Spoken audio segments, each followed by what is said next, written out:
Shalom, Assalamualaikum. Selamat pagi menjelang siang untuk kita semua. Di hari yang bahagia ini, izinkan saya menyapa yang saya hormati Bapak Lurah Manokwari Timur. Izin menyebutkan nama Muhammad Adi Setiawan SS. Yang saya hormati Bapak Dosen Supervisi Manokwari Timur. Izin menyebutkan nama Dr. Andi Mulyono SA MA CLA. Yang saya hormati ketua dan ketua-ketua RT, yang kami hormati dan banggakan para hadirin yang hadir pada saat ini. Izinkan saya membaca susunan acara sebagai berikut. 1. Pembukaan. 2. Doa. 3. Menyanyikan lagu Indonesia Raya. 4. Sambutan-sambutan. 5. Penyajian materi sosialisasi. 6. Foto bersama. 7. Doa penutup. 8. Snack. Pembukaan yang telah kita lewati bersama, marilah kita awali kegiatan kita di hari ini dengan terlebih dahulu kita panjatkan doa kepada Tuhan yang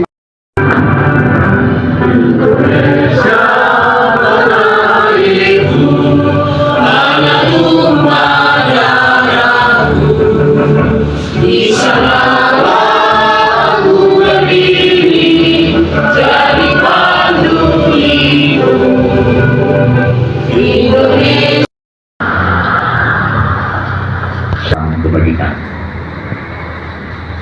Yang kami hormati Bapak Lurah,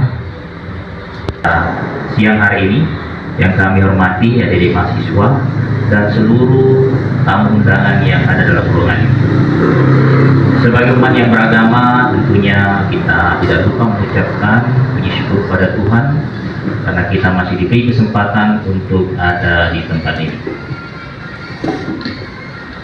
Saya secara pribadi mengucapkan terima kasih kepada Ibu Sekretaris menghadiri undangan dari penyampaian, tetapi tidak mengurangi semangat dari mahasiswa untuk melaksanakan kegiatan sosialisasi pencegahan seksual terhadap anak di bawah umur. Kebetulan saya ini belum tidur. Pasti Bapak Ibu bertanya, dia bertanya, kenapa Bapak dosen tidak tidur? Saya baru saja selesai jam 5 subuh menulis buku tentang hak restitusi kejahatan seksual terhadap anak. Alhamdulillah hari ini selesai, tinggal mulai cetak buku yang kelima. Jadi kami sebagai dosen pas juga dengan tulisan ini, di mana di dalam buku itu yang terpenting adalah bagaimana peran orang tua, keluarga, kerabat menjaga anak-anak merupakan bagian dari kejahatan seksual. Mungkin mau mama dorang, mau bapak dorang pernah dengar bapak kasih hamil anak kandung sih. Ini semua terjadi karena ketemu kelengahan. Ketemu pribadi punya anak perempuan. Kalau dia biar mai tua saja jemu. Ini salah satu. Ini langsung saja saya to the point buat Bapak Ibu yang kedua, yaitu biasa masih tidur dengan orang tua laki-laki. Ini perlu diklasi. Yang ketiga yang rentan terjadi kekerasan seksual terhadap anak itu adalah teman sepermainan atau orang-orang dekat yang tuh biasa kasih beli kerupuk kah, beli permen kah, beli gula-gula kah, atau beli apa es kah. Nanti dong anak kecil itu kasihan, dia ikut-ikut saja, dia tidak tahu bahwa itu hal yang tidak baik. Semua kembali ke orang. Tetapi di dalam buku yang saya tulis itu, yang kami tulis, di mana ada namanya hak restitusi. Yang orang ini biasa minta pelaku itu dihukum seberat-beratnya. Yang biasa kita minta begitu, penjara dia. Tapi pernahkah Bapak Ibu berpikir bahwa toko anak-anak ini gangguan psikologi yang dialami, gangguan kejiwaan dia, kepikiran itu korban pemerkosaan, yang orang ini semua tidak bisa menggantikan dia perasaan. Apa yang kita harus lakukan? Ada namanya pemulihan psikologi yang harusnya dilakukan oleh pemerintah dan kita semua bertanggung jawab tentang hal itu. Orang kalau rusak gangguan keluarga yang aparat penegak hukum pada saat itu menembak sembarang keluarga saudara-saudara bapak ibu semua, baru diceritakan, oh dong orang tua dulu kasih begitu, itu hati itu tidak bisa hilang, paling sedikit 35 tahun itu pun kalau hilang. Atau pernah kita keluarga dianiaya berorang cerita, begitu juga seksual, ini seksual fisik ini yang tidak bisa hilang, barang ini tidak bisa dijahit-jahit lagi kembali bahwa kasih baku sambung apa. Memang ada sekarang orang mempunyai kemampuan dalam bidangnya masing-masing, bisa membuat selaput ulang yang korban pemerkosaan, tetapi bukan itunya yang rusak, tetapi jiwanya ini, dia punya apa ya, psikis yang rusak, itu yang tidak dilakukan pendampingan sampai pemulihan yang pada hari ini terjadi. Yang kedua, apa yang kedua? Tidak ada pemberian misalnya ganti rugi. Pengadilan tidak pernah mengatakan, jarang mengatakan bahwa pelaku, oh harus kasih biaya dia ini karena dia punya jiwa sudah rusak, tidak bisa untuk lanjut sekolah, masa depannya bagaimana. Sehingga yang kita biasa bilang denda. Ini tadi kita bicara pidana, orang masuk penjara karena memperkosa, mencabuli anak. Tapi dari satu sisi dia harus punya hak restitusi namanya, hak yang didapatkan oleh si anak atau keluarganya untuk bagaimana dia bisa berkelangsungan hidup lagi.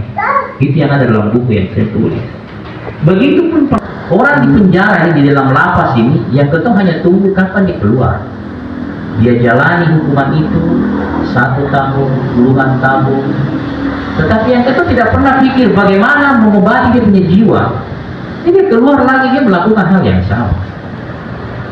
Jadi ini yang rusak dengan dia punya. Kenapa orang selalu bilang jaga hati? Di dalam hati ini ada mata, di dalam hati ini ada telinga, di dalam hati ini ada kaki, di dalam hati ini ada mulut. Jika rusak hatimu, maka rusaklah kehidupanmu. Makanya hati itu perlu dijaga. Karena orang yang mempunyai hati yang baik, dia punya kasih tinggi, dia punya kasih sayang, dia punya kata-kata yang baik dan santun, karena dia punya hati yang baik. Jadi ini bukan sambutan sebenarnya. Kalau sambutan itu biasa ya, terima kasih banyak Bapak Ibu, pokoknya yang baik-baik lah. Kalau kami sebagai dosen pengajar, kami memberikan edukasi, pengetahuan. Itulah bedanya dosen. Kalau bupati, lurah, gubernur, camat yang bicara, beda kalau dosen. Dosen ini memberikan hal-hal, kalimat-kalimat yang bagaimana tentang kebaikan. Kalau orang itu berbicara anggaran pemerintah sekarang lagi sementara diusulkan dalam perubahan, kami akan bangun ini. Kalau dosen lain cerita, dosen cerita hal bagaimana tentang memperbaiki sesuatu yang ada pada saat ini, yang sifatnya sangat cenderung adalah kami orang hukum melihat dari segi kemanusiaan. Bapak Ibu yang kami hormati, supervisi bersama Ketua STIH Pak Dr. Philip Muhammad mengucapkan terima kasih banyak sudah menerima anak kami yang adik-adik kami yang akan berakhir masa tanggal 16 ya, kalau tidak salah ya, akan kembali ke kampus. Ibu Sekretaris bersama teman-teman yang lain sudah menganggap kami bagian dari keluarga besar. Mungkin yang dulu tidak kenal dengan ini saling baku kenal. Begitu juga dari mahasiswa, mungkin dulu dalam kegiatan ada baku salah, ya memang itu begitu sudah. Gelas, piring dengan gelas, sering dong baku hajat di tempat pencucian piring. Tapi mau bagaimana tetap dong ketemu. Karena memang suatu hal, walaupun dia berbenturan, tapi tidak pernah berpisah. Walaupun dia baku hajat di tempat cuci piring, tetap dia adalah bagian yang dibutuhkan. Mungkin ada kata kami yang kurang berkenan di hati Bapak Ibu, adik-adik sekalian, kami mohon maaf yang sebesar-besarnya. Shalom. Yang untuk kita sekalian yang kami hormati, Bapak dosen, dan yang kami hormati Bapak Ibu saudara-saudara sekalian, dan adik-adik karena angkatan tahun 2000. Ya. Ya. Hari ini kita kegiatan sosialisasi pencegahan seksual terhadap anak di bawah umur. Memang benar, ini kasus-kasus yang kita temui ya di lingkungan, di masyarakat, bahkan kalau kita lihat di media massa banyak sekali yang kita lihat, kita baca. Dan kalau kita mau lihat seperti apa yang tadi Pak dosen kita katakan, itu banyak yang jadi korban dan itu tidak dipulihkan ya, anak-anak itu tidak dipulihkan, dan sehingga kita mau bilang mereka punya harkat, martabat, itu mereka rasa bahwa sudah tidak penting. Nah, yang muncul di kalangan kita sekarang ketika mereka merasakan seperti itu, yang terjadi banyak anak-anak kita yang sudah tidak tinggal di rumah karena mereka rasa bahwa mereka sudah dilecehkan dan tidak berharga. Jadi mereka banyak ada di jalan-jalan ya. Tapi hari ini terima kasih karena adik-adik sekalian punya satu kegiatan yang sangat penting, yang hari ini kita bisa ikuti sosialisasi yang akan disampaikan. Dan sosialisasi ini kalau kita dapat, kita orang tua juga bisa bagikan ke orang yang lain bahwa semua yang kita hadapi di lingkungan, di masyarakat ini, terutama mungkin kita kita sampaikan untuk harus ada perubahan yang pertama anak-anak kita ini kita bisa tuntut untuk harus ada semacam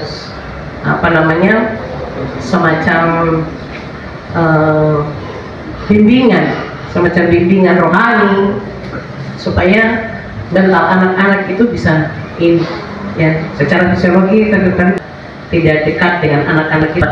Persoalan seperti itu pasti akan membuat mereka merasa bahwa mereka tidak dipandang dengan baik. Mereka merasa bahwa mereka tidak dihargai di lingkungan dan di keluarga. Maka banyak kita ketemu mereka ada di jalan. Iya, mungkin hal-hal itu yang bisa saya sampaikan, menggarisbawahi apa yang tadi disampaikan oleh Pak dosen. Ya, mungkin buku yang ditulis itu ya, tapi kalau bisa ada di kalangan masyarakat, terutama di kita ibu-ibu ini, karena kami yang selalu harus siang malam berhadapan dengan anak-anak, perlu kami juga baca supaya kami tahu. Ya, itu yang mungkin kami bisa sampaikan.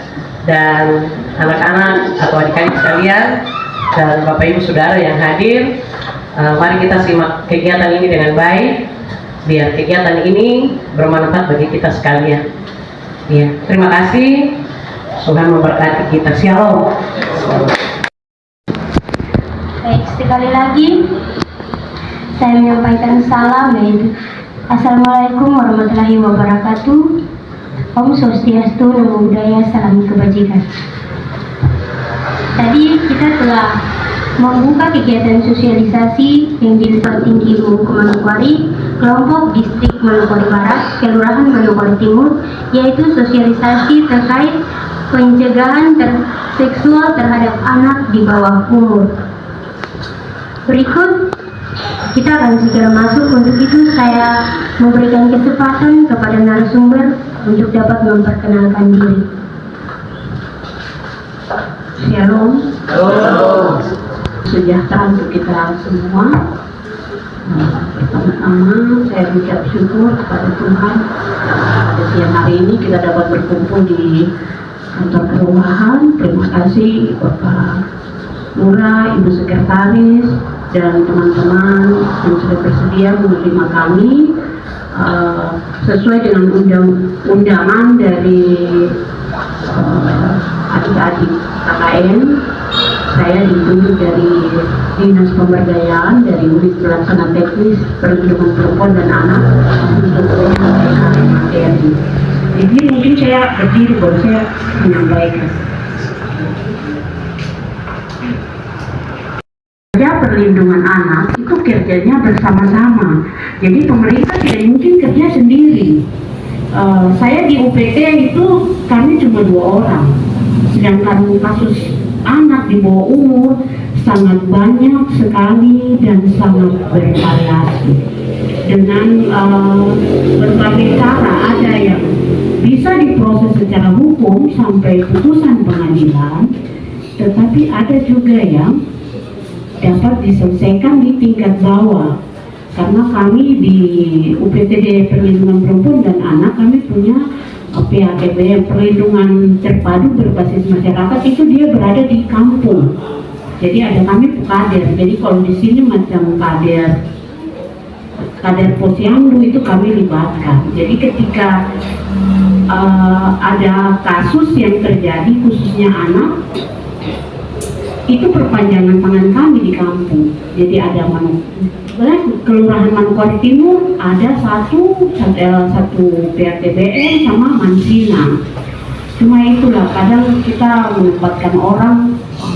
Saya setuju sekali Bapak dosen menyampaikan, kita kerja kalau kita punya hati yang baik, pasti hal yang kita kerjakan pasti berhasil baik. Jadi kita kerja perlindungan anak itu, kita kerja bukan ada uang ya, tidak ada uang sebenarnya. Kita kerja ini kita merubah karakter manusia. Kita merubah itu susah, sama saja kita mengajar. Kita merubah itu susah, setengah mati. Apalagi kalau psikisnya terganggu, saya tadi Bapak sampaikan, itu bisa juga hilang seiring dengan waktu, bisa juga tidak.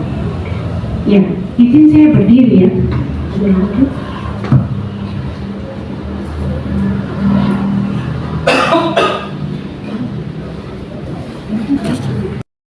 Untuk pulihkan kejiwaan anak ini, kalau luka bisa sembuh ya, luka bisa sembuh. Kadang anak dia kalau mengalami kekerasan seksual, kadang anak kecil dia tidak mau bertemu dengan orang lain, dia tidak mau. Kadang dia langsung menurut dia, saya tidak akan sekolah, karena sekolah itu saya akan ketemu dengan orang siapa saja. Itu di dalam pikirannya. Jadi luka batin itu tidak bisa disembuhkan dengan bisa disembuhkan kembali ke posisi kita lingkungan keluarga, itu bisa disembuhkan. Tetapi ketika sebaiknya kejadian itu terjadi, anak ini dibawa pergi ke tempat yang lain sehingga seiring waktu dia bisa melupakan. Karena luka batin itu tidak bisa kita obati, taruh obat luka terus kita plester dulu, kita lihat luka kecil, ini susah. Kita konseling itu psikolognya harus datang 1 minggu, setiap hari harus datang terus. Sedangkan tuh tenaga psikolog ada, kita bayar lagi. Ini makanya kalau saya setuju sekali Bapak dosen tulis buku, karena saya ini orang lapangan, saya tahu itu cerita kasus anak ketika diperkosa itu bla bla bla bla, ceritanya tuh bervariasi. Kadang kita dengar tuh sampai kadang ada bapak kandung juga perkosa anak kandung, dua-dua hamil, itu betul. Tapi saya mau menyampaikan bahwa kembali ke keluarga, lingkungan, melihat sesuatu itu harus kita membuka diri. Terus kalau kita melihat sesuatu kita tidak diam. Kalau kita tidak diam, kita susah. Macam saya mau tolong kakak dia, saya diam. Tidak mungkin orang lain tahu bahwa sebenarnya kakak ini punya masalah. Kita harus menyampaikan. Tadi Bapak dosen bilang, hati itu ada mulut, ada kaki. Kalau kita diam, orang lain tidak akan tahu bahwa saya ini sebenarnya mengalami kekerasan. Apalagi kalau anak di bawah umur. Anak itu dia di bawah umur, jadi dia pasti punya tekanan dari orang dewasa. Pasti kalau suara besar terus dia diam, dia tidak bicara. Lanjut, kakak. Jadi mengapa anak perlu dilindungi? Itu ada dia punya aturannya. Nanti Bapak doang bisa baca, dia punya kalimat-kalimat. Jadi anak tuh harus dilindungi karena dia butuh bertumbuh dan berkembang. Jadi dari usia kecil, jadi anak itu jangan bilang nanti besar baru kasih minum susu. Kalau dari dalam kandungan saja kita tidak kasih minum dia punya mama susu, jangan kita mengharapkan untuk dia bertumbuh, karena yang pertama pertumbuhan itu dari kita punya anak kecil punya otak dari janin di kandungan. Jantung bilang, bapak bilang, nanti dia lahir dulu baru dia menyusul. Tidak. Jadi ketika mama hamil butuh kerjasama yang baik daripada ayah untuk membantu si ibu ini, sehingga kebutuhan vitamin ketika dia hamil itu harus ada, sehingga anak itu dia bertumbuh itu jantung mengharapkan biar dia nilai itu 10 semua, sedangkan dari kecil tuh terus mama ini baik-baik. Ini hal sepele, kita bilang hal sepele. Itu di aturan undang-undangnya seperti itu, tapi saya kasih contoh yang sehari-hari kita lakukan seperti itu. Jadi ketika ibu ini hamil, kita harus bawa ke posyandu. Bagaimana kita mau kita anak nanti tumbuh, pasti nanti dia jadi bupati, tapi dari kecil bapak terurus dia, mama terurus dia, ya jangan kita mengharapkan anak itu menjadi manusia yang baik, karena itu kembali ke kita punya didikan, karena didikan yang baik itu terjadi keluarga dan kita dalam rumah. Jadi seperti itu anak itu banyak, dia punya aturannya, jadi dia punya aturan undang-undangnya itu dia spesifik, dia khusus, dia beda dengan orang dewasa. Ya, lanjut. Jadi ada hal-hal yang sepele, ada contoh, ada anak SMP, anak ini dia di Orasbari, saya cerita, dia tidak punya HP, tapi yang punya itu dia punya teman SMP kelas 1. Ibu bapak dari mana tuh petani, bapak bercocok tanam, mama berjualan. Tapi karena dia berteman dengan temannya ini punya HP bagus, akhirnya waktu ketemu di sekolah mereka nonton film yang orang dewasa punya. Akhirnya anak ini dia pergi, dia pulang sampai di rumah, keponakannya 3 tahun perempuan. Dia coba dia yang keponakannya 3 tahun karena punya HP. Jadi kita punya HP ini, saya mau sampaikan bahwa kita pakai telepon, hal-hal yang baik. Jadi tadi Bapak dosen bicara tuh saya setuju sekali, saya bilang sangka jempol ke Bapak dosen. Bapak bicara, tetapi kalau di pengalaman saya di lapangan itu miris sekali, kasihan. Kadang kasus bisa terjadi karena mama ini tidak diberikan kuasa, kemampuan, kepercayaan untuk dapat melihat anak-anak ini. Mungkin bapak yang atur seperti itu. Jadi mama mau urus anak-anak juga harus tunggu bapak dulu, seperti itu. Jadi sebenarnya hal-hal itu terjadi, tadi harus kembali ke kita keluarga, kembali ke kita pribadi. Jadi tadi Bapak dosen sampaikan tuh ada tulisannya di depan. Terus kalau kita kerja perlindungan anak seperti ini, itu bukan tugas pemerintah saja, gereja punya tugas, Fitra punya tugas, polisi punya tugas, ketua RT punya tugas. Jadi kita semua punya tugas. Jadi tidak kita pemerintah kerja sendiri. Pemerintah punya uang berapa banyak? Tidak ada uang.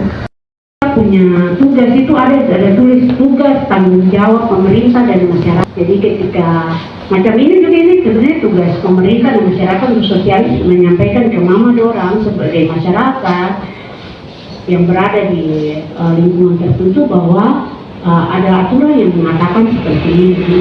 Itu sudah ditulis dalam undang-undang. Mungkin yang mama sampaikan sedikit saja lanjut peran masyarakat. Jadi nanti kalau Bapak Ketua RT bilang, saya terus lapor itu saya punya tetangga punya masalah. Tapi itu ada di situ bahwa masyarakat berhak memperoleh kesempatan untuk membantu dalam ketika ada kasus, membantu masyarakat ketika ada kasus, mungkin bisa tolong tetangga, menyampaikan dia harus melapor kemana, harus kemana dulu, harus menyampaikan. Jadi ada lembaga pendidikan, jadi sebenarnya kita harus bermitra. Kerja-kerja perlindungan anak itu kita kerja tidak bisa sendiri, kita harus kerja bersama-sama. Saya bisa tahu kasus ini dari bapak yang ini, dari ibu yang ini. Saya tidak akan tahu karena kita Manokwari, kita lain tinggal di sana, kita tidak mungkin tahu yang di ujung sebelah sini karena kita banyak. Jadi kerja perlindungan anak itu dia kita kerjanya bersama-sama. Jadi lembaga pendidikan, masyarakat, kampus. Sebenarnya kampus bisa bikin pos pengaduan. Pos pengaduan mungkin bisa ditaruh satu di kantor lurah. Ketika ada masyarakat yang mau adu bisa lapor di sini dulu, baru diteruskan kemana. Bisa, sebenarnya pos pengaduan. Supaya itu tempat yang paling terdekat kan ke kantor kelurahan, pasti ada di wilayah. Mungkin ke kantor sama jauh, bisa melapor ke sini dulu, baru bisa diangkat. Sebenarnya kita bangun kerjasama, bisa dari pemerintah sampai yang terkecil, bukan kelurahan ini kan paling bawah dekat dengan masyarakat. Harusnya kita bangun kerjasama. Cuma itulah kalau kita yang bicara ini kita masih tetap di situ. Kalau ganti lagi orang lain lagi, saya kurang tahu nanti seperti apa. Iya, lanjut. Jadi SDH bisa melakukan sosialisasi, mengumpulkan data, informasi. Jadi menerima pengaduan masyarakat itu sebenarnya kampus juga boleh punya pengaduan masyarakat, boleh terima. Karena tidak harus, kampus itu dekat dengan TKP-nya, tempat kejadiannya, kan bisa melapor. Sebenarnya bisa, tidak harus ke dinas pemberdayaan. Kalau ke sana dinas pemberdayaan ada orang lagi, terus bagaimana? Nah, ini kan sebenarnya kita harus respon cepat. Kalau kekerasan terhadap anak, kalau dilapor hari ini harus segera, tidak bisa tunggu besok. Kadang visumnya bisa tidak jelas kalau besok, apalagi kalau dia sudah mandi. Jadi kerja-kerja perlindungan anak itu harus cepat dan kita responnya cepat. Harusnya harus hari ini, tidak bisa tunggu besok, karena kadang kita tunggu pelakunya bisa lari. Nah, ini kita akan kesulitan, polisi kesulitan ketika mungkin mau BAP proses selanjutnya untuk diproses ke pelimpahan kejaksaan dan pengadilan itu sedikit bermasalah nanti atau lambat. Sedangkan waktu penahanan khusus anak itu dia batas waktunya bisa tidak terlalu lama, 7 hari, terus diperpanjang. Karena kalau tidak, polisi juga bersalah karena anak itu boleh ditahan lama-lama. Dia bisa ditahan, dititipkan, dia berbahaya, tidak bisa bertahan kalau anak di bawah umur. Dititipkan termasuk dulu yang bilang terali-terali itu sebenarnya tidak boleh juga. Itu tidak boleh. Itu dititipkan berarti satu kamar, bondong tinggal dalam. Itu namanya dititipkan. Kalau pakai terali-terali itu sel sudah. Jadi pernah saya ribut sama Provos di Polres karena ada anak, dia tinggal SP2, dia dikasih masuk di sel yang di depan. Kenapa? Dia kan di bawah umur, walaupun dia bersalah dia juga manusia. Bapak kenapa taruh dia di sini? Harusnya bapak titipkan dengan yang ibu-ibu yang sel, yang ibu-ibu di sana. Dia tidak boleh di sel begini. Kalau saya foto, saya lapor ke Komisi Perlindungan Anak, ya sudah selesai. 1, 2, 3 dapat ganti semua.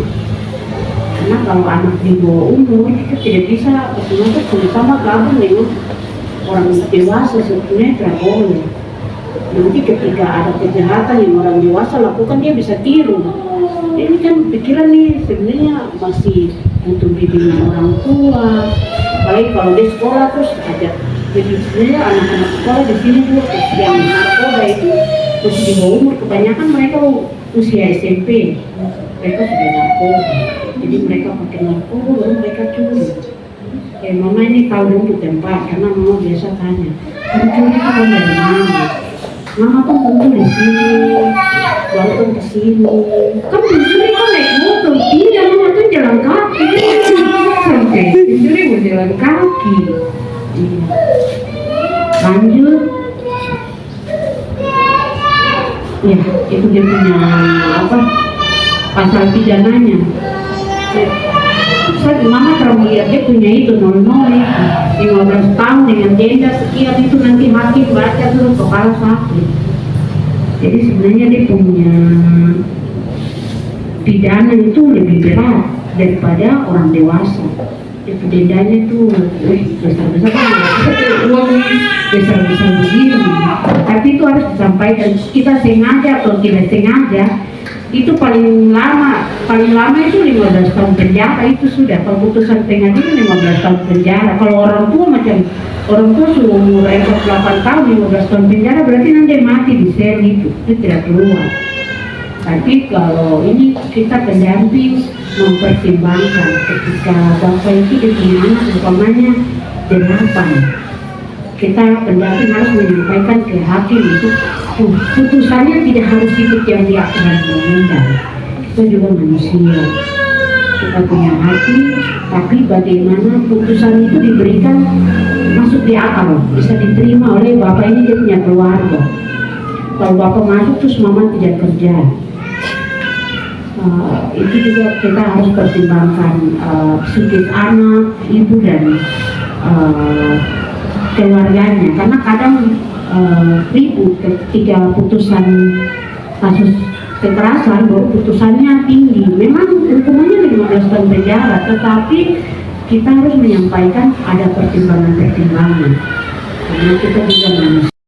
Ini SOS MA yang sudah menyampaikan pembahasan materi pada siang hari ini. Berikut perlu diketahui kita akan masuk dalam langkah berikut, yaitu sesi tanya jawab. Untuk sesi tanya jawab ini, saya akan memberikan kesempatan kepada Bapak Ibu para hadirin sekalian untuk memberikan pertanyaan. Jika ada lebih dari 2, jika ada yang lebih mau ingin bertanya lagi, maka kami berikan kesempatan, yaitu 3 pertanyaan. Maka pertama-tama saya akan memberikan kesempatan untuk bertanya, maka Bapak Ibu dipersilakan untuk bertanya. Jika saya sudah tutup pertanyaan, maka kita akan masuk ke dalam sesi yaitu untuk menjawab. Baik, terima kasih. Jadi waktu selanjutnya saya persilakan kepada Bapak Ibu yang ingin bertanya, dipersilakan. Mulai dari anak itu, mulai dari rumah keluarga, dari keluarga bapak dan ibu, kemudian kehidupan keluarga ini yang sini, yang kita mulai dari sini. Nah, saya lihat kalau yang saya lihat selama ini tuh ruang dari kita, kalau saya katakan dari segi dari gereja, kalau lihat mulai dari sekolah minggu, mulai dari kelas 0 sampai katekisasi, ruang ini kosong, ini yang tidak diisi. Nah, terus ditambah dengan dikeluarkan lagi kalau dari rumah, kalau keluarga, bapak dan mama, kehidupan keluarga, ini kalau diisi dengan baik, nah, saya kira tidak akan terjadi hal yang seperti ini, kosong. Jadi pencegahan dia itu mulai dari situ. Tapi yang saya lihat sekarang ini kan sudah terjadi orang sudah melakukan hal-hal yang seperti itu, kemudian baru kita lakukan pencegahan. Anak ini sudah kena pidana segala macam, baru kita upayakan untuk pencegahan, tapi untuk mencegah lebih awal, lebih dini itu mulai dari situ, kira-kira seperti itu. Nah, dari situ mulai dari dalam keluarga, yang paling banyak mulai dari gereja, dari situ. Dari sekolah minggu ini juga ada durasi itu, jadi karena anak ini sudah mulai mentalnya sudah dididik mulai dari situ, terus setelah itu pas sudah ada masalah kajian. Dan kalau memang saya bicara tema susah, karena kehidupan sekarang ini sudah terpengaruh dengan lingkungan dan sebagainya, sehingga dengan anak yang biasa bisa terjadi yang terkena kasus seperti itu. Jadi yang tadi disampaikan oleh Ibu, saya setuju itu, dari Pak Prof tadi, memang yang terjadi seperti itu, dan di Manokwari memang sudah banyak sekali kasus-kasus yang muncul. Cuma saya tidak ada pertanyaan, tapi saya menyampaikan usul kira-kira dari sisi ini. Perlindungan anak mungkin bisa jadi juga dari situ, bisa dari gereja, bisa ada dalam kerjasama dengan pihak gereja, terus dari sekolah minggu, kemudian dia terus mengambil isi dari situ. Kalau ruang ini yang kosong, sehingga banyak hal-hal yang masuk dari situ. Nah, ini usia-usia itu sudah menghasilkan, dan banyak kasus-kasus yang sekarang kita lihat bahwa kita menyalahkan, paling banyak menyalahkan mereka, tapi kita tidak melihat kebahagiaan bahwa sebenarnya tanggung jawabnya adalah orang tua dan kita semua. Dimulai dari situ, dari tingkat bawah. Mungkin dari saya saja, terima kasih. Oleh itu, sebenarnya Kementerian Pemberdayaan Perempuan dia sebenarnya ada program yang namanya Gereja Ramah Anak, sebenarnya ada. Cuma ini program ini nih dia bunyi di pusat sampai ke daerah tuh tidur. Dia bunyi di pusat saja. Itu ada program. Jadi mungkin bisa dari klasis Manokwari menyurat untuk disampaikan sehingga gereja itu dia bukan tempat ibadah saja, tapi dia ramah juga untuk anak. Jadi anak ini bisa, kita punya anak semua, tapi jangan dong lupa yang satu, anak disabilitas, anak yang cacat itu mereka juga masuk di dalam sini. Sebenarnya kita pergi gereja, kita ke gereja tuh dia punya tangga itu khusus sama yang orang normal. Tapi yang disabilitas tuh apakah ada tangga khusus untuk orang disabilitas ketika ke gereja? Karena kalau kita bicara perlindungan itu semua. Terus kalau gereja ramah anak itu dia tetap untuk lansia. Macam bapak dan yang sudah tua, ada orang mungkin ikut posyandu lansia, mungkin ada kursi roda di gereja, atau tangga yang bisa naik, dong tidak jatuh, mungkin orang pakai tongkat. Itu mungkin bisa disampaikan petugas sekolah minggu, mungkin disampaikan ke wasis untuk dibuatkan dan kerjasama dengan dinas pemberdayaan dan pemerintah daerah, mungkin juga bisa dengan LSM, sehingga mungkin yang belum ada di gereja-gereja itu bisa ada sehingga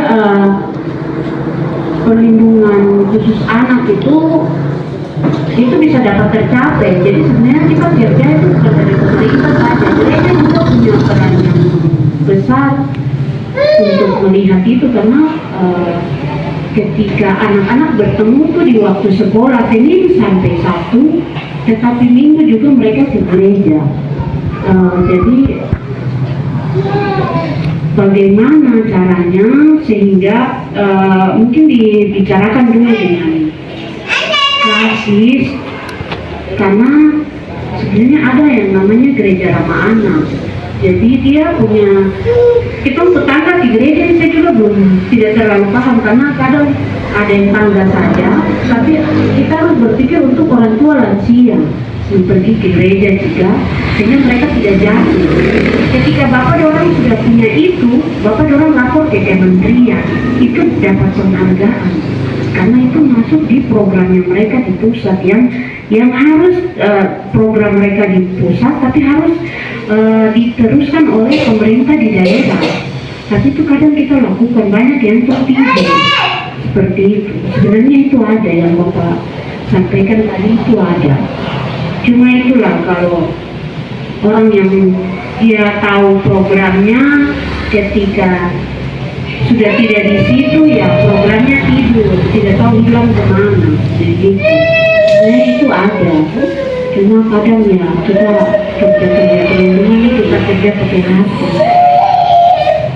Kalau kita pakai hati berarti tangan, kaki, mulut semua jalan. Tapi kalau kita diam ya seperti itu hasilnya. Mungkin itu yang saya dapat menjawab sedikit saja. Terima kasih untuk penyampaian tadi bahwa ada gereja ramah anak secara nasional itu sudah ada. Kami terima kasih sekali, sebab mohon maaf saya sendiri ini juga pengasuh. Saya pengasuh, dan yang menjadi kendala bagi kami seperti apa yang tadi disampaikan oleh Pak Wolisu tadi, yang menjadi kendala untuk kami itu yang pertama, orang tua jarang bawa anak ke gereja. Tetapi kalau orang tua bawa anak ke ulang tahun, jauh, bagaimanapun tetap orang tua antar. Padahal ada gereja di sekeliling dia, di sekitar dia. Ini yang menjadi persoalan. Nah, anak itu dia tidak kenal tempat di mana dia harus mendapat bimbingan, mendapat pendidikan moral. Tetapi yang terjadi itu dia hanya di rumah. Dia hanya di rumah dari kecil sampai besar, bahkan dia kalau sudah mengalami persoalan seperti hal-hal yang kita bicarakan tadi, yang terjadi itu dia lebih cenderung lebih baik saya sudah begini, lebih baik saya begini sudah. Iya. Oleh sebab itu saya pengasuh yang ada di kampus Pulai itu Lantiga. Setiap hari ibadah sore, ibadah tunas gitu, saya ini jalan panjang dari rumah ke rumah. Sementara mama duduk main king, bapak duduk dengan minuman-minuman keras dan lain-lain. Dan pencegahan-pencegahan seperti ini, hal-hal seperti ini susah sekali untuk kita cegah. Susah sekali.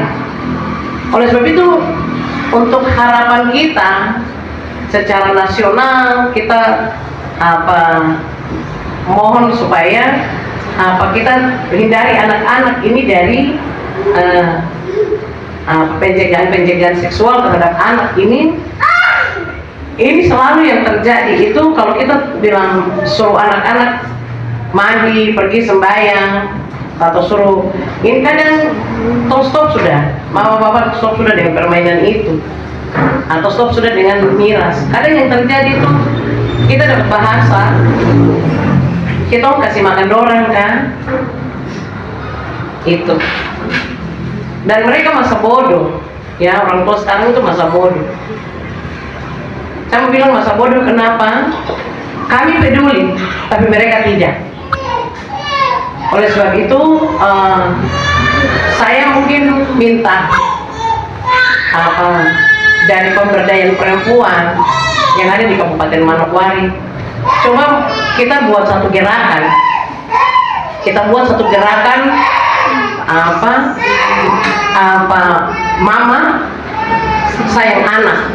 Artinya satu saat kita bikin sosialisasi, kita bikin kegiatan besar ini untuk semua anak-anak yang ada di Kabupaten Manokwari ini kembali ke rumah.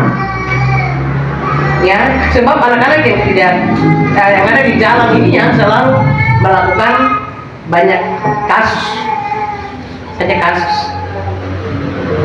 Memang harapan kami sebagai pengasuh, kami bercerita, kami mengasuh, kami mendidik anak, tapi waktu kami tidak lebih dari 20 menit. Ya, kalau kami bercerita waktu kami tidak lebih dari 20 menit. Tetapi ada kelas anak-anak TK itu cukup 5 menit atau 10 menit. Jadi waktu kami di gereja itu 1 jam. Atau kami di tempat-tempat ibadah di lain, di tunas dan lain sebagainya, itu hanya paling tinggi 1 jam. Sedangkan 23 jam itu ada di rumah. Nah, di rumah. Oleh sebab itu, saya lihat saya ikuti sosialisasi ini, kita mau mempersalahkan orang tua juga bisa. Kita mempersalahkan kelalaian orang tua juga bisa. Sebab orang tua itu, ya kita bilang orang tua itu Allah kedua, wakil Allah di dunia ini untuk mengajar, mendidik, bawa anak itu untuk ke masa depan yang baik. Apalagi lebih dari itu kenal Tuhan, takut Tuhan, dan punya wibawa yang baik, punya karakter yang baik, moral yang baik. Maka kelak nanti kita tidak lihat anak-anak lagi di jalan-jalan. Jadi itu harapan saya. Coba mungkin kita satu kali kita kompak. Kita karena lihat kasus-kasus yang banyak ini, mari kita bikin satu gerakan yang semua mama-mama turun. Kita peduli anak kan, kita sayang anak kan, supaya kita bawa kembali mereka. Kalau memang anak itu sudah terlanjur melakukan hal-hal yang tidak baik, ya, atau dia sudah hidup-hidup di jalan, dia sudah happy-happy dengan teman-temannya di jalan, mari kita bikin gerakan, panggil pulang anak-anak itu. Ya, kalau tidak salah itu dia paling tidak anak-anak ini kita awasi, kita ajar, kita didik. Dan saya pikir gereja ramah anak ini, kalau kita buat gerakan ini berarti kita bisa himpun semua gereja, kita himpun semua ibu-ibu yang ada di aliran atau agama lain. Jadi tidak hanya kita orang GKI, tidak hanya kita orang aliran gereja-gereja lain, tapi semua perempuan yang peduli terhadap anak kita sendiri, tapi juga anak orang lain. Hari ini kita bisa menyuarakan hal-hal seperti ini, tapi kita tidak bikin tindakan, sama saja tidak. Saya tadi bertanya-tanya, siapa yang diundang ke sini? Saya ini tanya-tanya, siapa yang diundang ke sini? Dan saya berharap saat ketika saya lihat ini, saya berharap yang diundang ke sini semua mama-mama. Kalau memang bapak sibuk, mama-mama datang. Sebab mama-mama ini yang dekat sekali dengan anak. Iya, itu saja. Terima kasih. Namun ada satu permintaan yang disampaikan oleh ibu tadi, yaitu terkait membuat suatu gerakan anak sayang mama. Anak sayang mama atau mama sayang anak. Baik, demikian untuk itu kami berikan kesempatan kepada ibu untuk menanggapi balik apa yang sudah kita lakukan. Baik, terima kasih moderator. Terima kasih Ibu Sekretaris atas masukan, saran. Mungkin saya menjelaskan sedikit. Manokwari ini saya termasuk orang yang buat program. Saya dulu tentang forum anak itu saya buat tempat sampah, saya taruh di gereja dan rumah sakit. Sekarang saya usul program yang coret. Tidak ada uang sekarang mama. Saya cuma kasih masukan. Ketika ibadah parklasis, mama panggil saya mengajar, tak usah dibayar. Saya sampaikan, tapi minta orang tuanya hadir bersama anaknya untuk mendengarkan apa yang saya sampaikan. Seperti itu di jalan keluar. Kalau tuh bilang anggarkan tuh kumpul semua geraknya. Karena kebanyakan sekarang orang tuh bicaranya banyak seperti mama tadi sampaikan, tapi melakukannya itu sulit sekali. Tidak semua. Pasti alasannya begini, begitu. Tapi saya pendamping yang ketika dimintakan kasih materi tidak usah bayar, tidak usah apa-apa, yang putih saya datang. Karena begini, firman Tuhan sudah sampaikan. Ini saya melaksanakan firman Tuhan.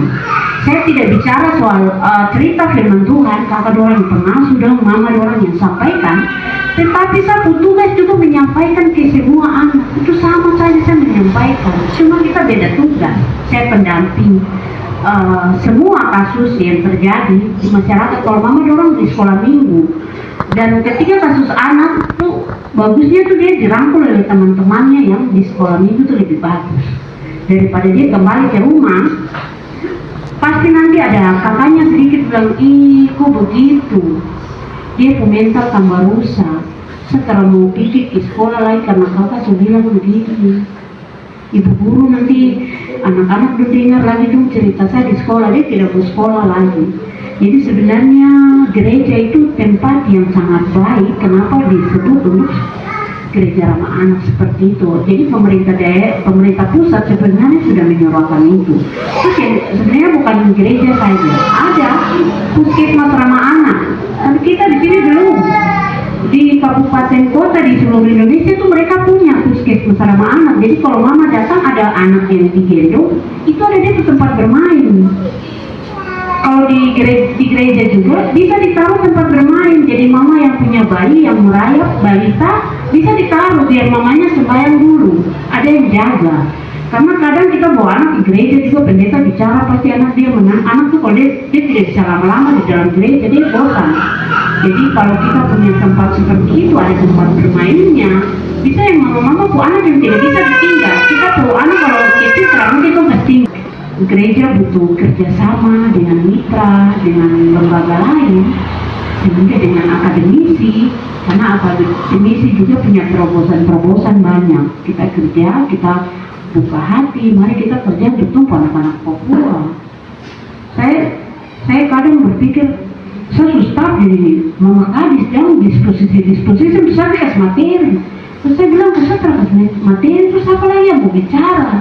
Mama kadis bilang, surat masuk hari Jumat, hari Senin harus kasih materi. Kalau kamu tidak mau, saya siap. Karena demi itu anak-anak, demi masa depan.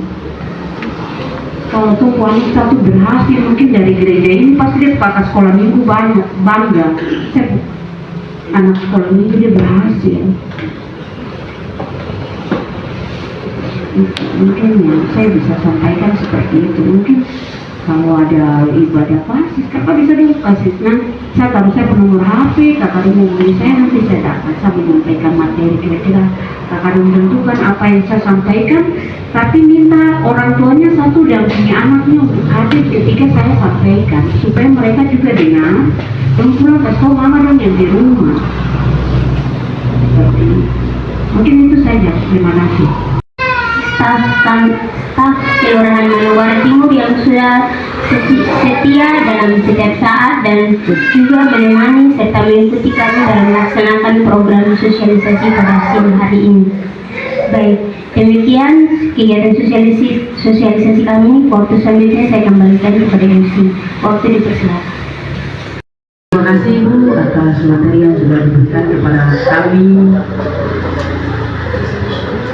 Waktu selanjutnya kami akan masuk dalam doa penutup untuk Ibu Rama, waktu dan tempat.